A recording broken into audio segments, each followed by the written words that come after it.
The tribe beneath the frosted missed a cinematic prehistoric survival story long before history was written, long before cities, kingdoms, or even spoken language.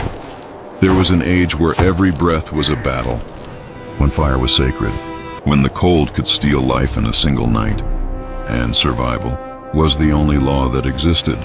This is the story of the Akar tribe, a people who walked the edge between life and death to claim their place on this earth. Before we step into the ancient world, if stories of courage and humanity move you, like this video, subscribe, and turn on notifications. Your support keeps these forgotten tales alive. Now, let us return to the fire of our ancestors. The Valley of the North Wind, the Akar tribe lived in a frozen valley of endless winter. Their lives depended on hunting and gathering, guided by Elder Tor, an old leader with eyes full of memory and wisdom.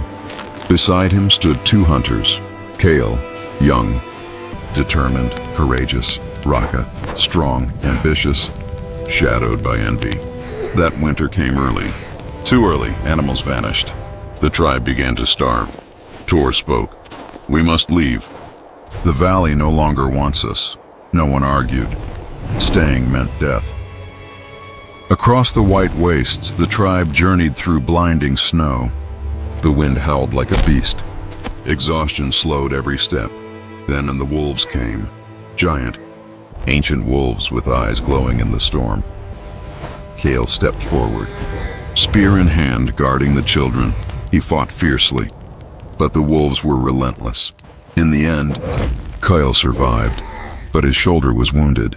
The tribe praised him, and from behind the firelight, Raka watched in silence, his jaw tense, jealousy burning quietly. The cave of the shadow bear after. Many days, the tribe found a cave, warm, sheltered, safe. But safety was never free. From the darkness came the growl of a massive cave bear. Kyle and Raka fought side by side, rivals forced into unity. The bear fell, but Elder Tor was wounded beyond saving. With his final breath, he placed the wolf fang necklace into Kale's hand, choosing him as the next leader. Raka's eyes darkened. A storm began to form, not in the sky, but in his heart, the fire of betrayal one night. As snow whispered against stone, Raka stood before the tribe. "Kyle is weak.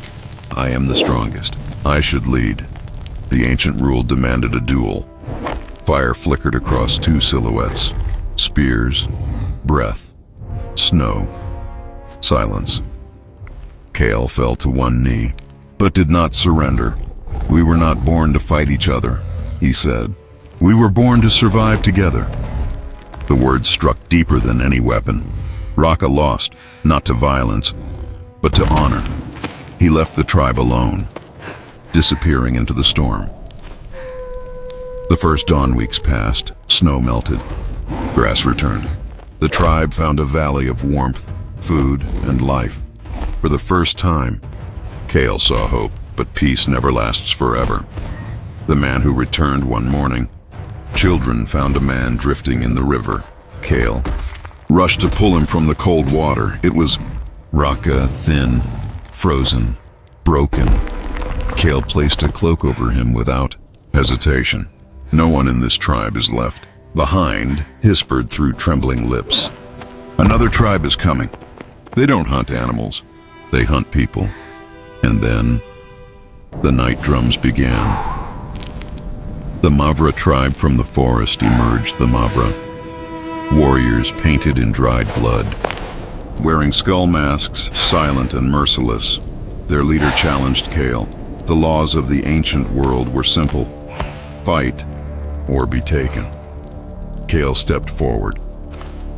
The battle under the red sky, the duel was brutal. Stone against bone, strength against exhaustion, life against death.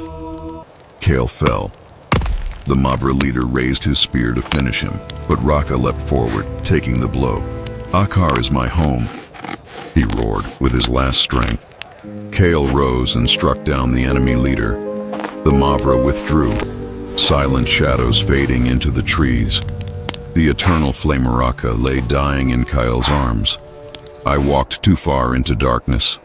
But your fire led me home. Kale held his hand. It doesn't matter how far you wandered, only that you came back. Raka smiled one last time and was gone. The tribe built the largest fire they had ever lit. Its flames reached the stars. In darkness, humanity found fire. In each other, we found strength.